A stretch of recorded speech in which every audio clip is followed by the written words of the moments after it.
Adventure Time, Regular Show, The Amazing World of Gumball, Teen Titans, Samurai Jack. F all these shows. Actually, well, don't fuck them, they're good shows, but this is without a doubt the best thing Cartoon Network has ever produced. Well, in my opinion, of course, you know.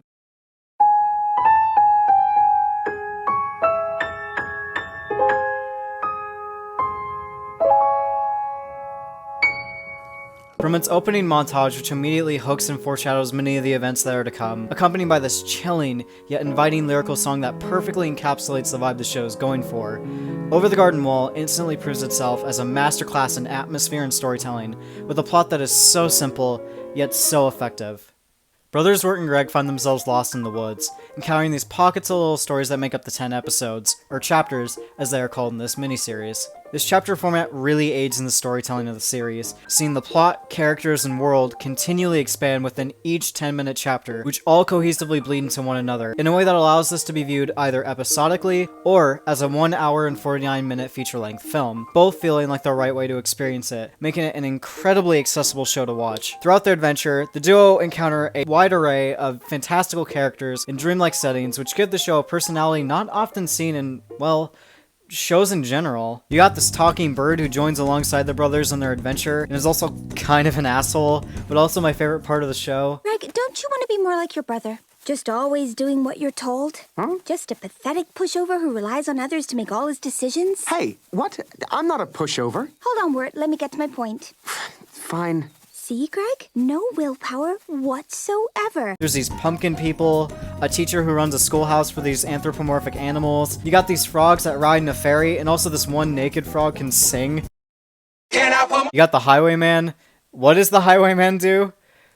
Well, I make ends meet, just like any man. I work with my hands.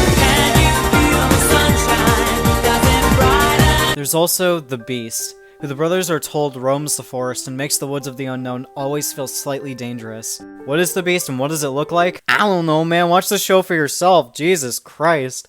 All these different settings and characters are so unabashedly wholesomely bizarre, occasionally teetering on legitimately creepy, but the show knows this fact and utilizes the brothers as a sort of guide for the general audience. In talking about the brothers, Wirt is such a relatable character to me, since he's not really that competent and honestly rather quite flawed, just being this kind of depressed, socially insecure, melodramatic teenager, which you don't see very often in cartoons, or not done to this honest and real of a degree. I'm not sure what it is about the character of Wirt that made me so attached to him, aside from also being somewhat of a depressed, socially insecure, not really that competent, honestly rather quite flawed teenager myself. But it might also be the fact that he's voiced by Elijah Woods, really making the character of Wirt super charismatic and lovable, and Woods is also just an actor I've liked for quite a long time. That's no good. Used to like. Greg, the younger, more energetic brother, is pretty much a less annoying, more cute Mabel. He really does feel like an actual child, and while some might find him slightly annoying, I found him to be pretty cute and endearing, especially with some of his dumbass replies or cute musical numbers. Thank you, old lady Daniels! Goodbye, Gregory. And please don't call me old lady. Yes, sir, young man! The two brothers balance each other out, both in terms of humor and overall tone. I feel that too much of one of the brothers would be overbearing, but the show knows that, and manages to balance the two out so you don't grow too tired of their annoying. I must admit that I personally found the dynamic between Wirt and Beatrice to be more interesting than that of Wirt and Greg. The two are like cynical teenagers butting heads with one another, and their dialogue exchanges can be really fucking funny at times. The jokes overall are what I prefer over those seen in something like Gravity Falls. This is just way more blunt and has some great dry remarks. You basically got two types of humor in this series. The more cutesy, childlike innocence of Greg, and the more blunt, cynical, nuanced type of banter with Wirt and Beatrice. We need money. You're scamming him? I was thinking more like flat out stealing from him. What? No way. Why not? We already stole a horse. Hey guys, No, we didn't. Fred's a talking horse. He can do whatever he wants. I want to steal. In spite of the almost 2-hour total runtime, it still feels as if you just barely tapped the surface of the unknown. I want to see more of it, but I think that would also ruin a part of its magical mystery that shrouds the entire show's world. The trees that surround the brothers are like a thick fog that you know is covering up so much more than what they explore on their short adventure, and it leaves you wondering what or who else is lying beyond the woods? A huge benefit of watching Over the Garden Wall years after its release is that many of the big mysteries and Easter eggs have been discovered by the community, and in spite of the show only being 10 episodes, there is still a plethora of Over the Garden Wall content for those who wish to watch interesting theory and analysis videos, as this is one of the most heavily layered animated shows ever made, with visual metaphors, parallels to pre-20th century operas and epics, and so much more that could leave you learning more about the unknown far beyond the small glimpse granted by the show. The unknown feels consistent. It feels alive, and it's amazing how they managed to craft a world the viewers feel as if they can almost touch, in spite of its short length. And the animation just helps in bringing this world to life, with an aesthetic that is just my jam.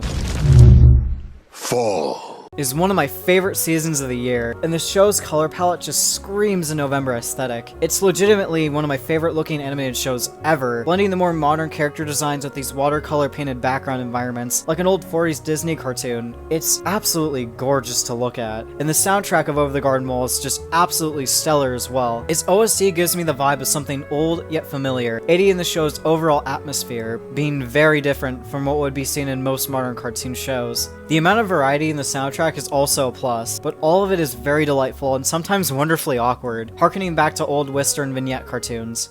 So, if you couldn't tell already, I absolutely love this show. I struggle to come up with a singular complaint with it, and I'm not even going to try to for this video. I find Over the Garden Wall to be somewhat of an enigma, and the fact that I don't believe many other shows will be as carefully crafted, with seamless pacing, amazing dialogue, lovable characters, awe-inspiring animation, a memorable OST, all wrapped up in this blanket of passion and warmth that the viewer can literally feel whilst watching. The reason I really wanted to make a video on Over the Garden Wall is not only just because I absolutely adore the show, but it's something I really needed.